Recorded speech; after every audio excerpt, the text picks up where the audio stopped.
আপোষ না সংগ্রাম, দালালি না রাজপথ, এই ইনকিলাব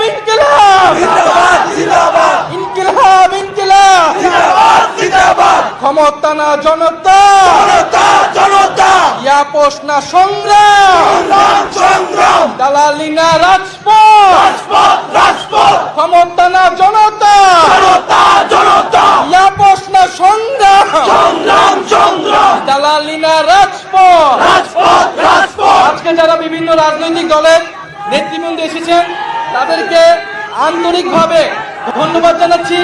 যে সকল কূটনৈতিক বৃন্দ এবং সুশীল সমাজের বৃন্দ, শহীদ পরিবারের সদস্যবৃন্দ, সারা দেশ থেকে আগত ছাত্র জনতা, সকলকে ধন্যবাদ জানাচ্ছি।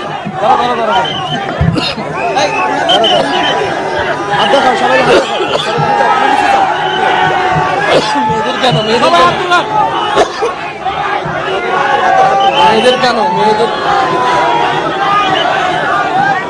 স্লোগান দাও, স্লোগান দাও।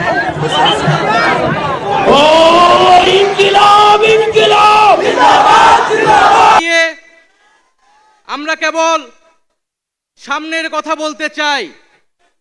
আমরা পিছনের ইতিহাস কে অতিক্রম করে একটি সামনের সম্ভাবনার বাংলাদেশের স্বপ্নের কথা বলতে চাই।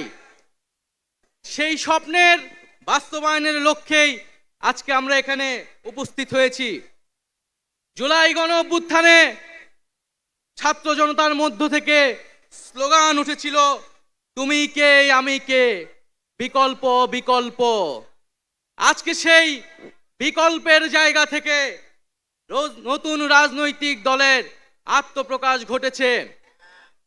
আমরা মনে করি বাংলাদেশে যে বিভাজনের রাজনীতি তৈরি করে বাংলাদেশের জনগণকে দুর্বল করে রেখেই রাষ্ট্রকে দুর্বল করে রাখার যে ষড়যন্ত্র তৈরি হয়েছিল, সেই ষড়যন্ত্র আমরা জুলাই গণ অভ্যুত্থানে সকলের ঐক্যের মাধ্যমে ভেঙে দিয়েছি। আমরা আজকের এই মঞ্চ থেকে শপথ করতে চাই যে বাংলাদেশকে আর কখনোই বিভাজিত করা যাবে না।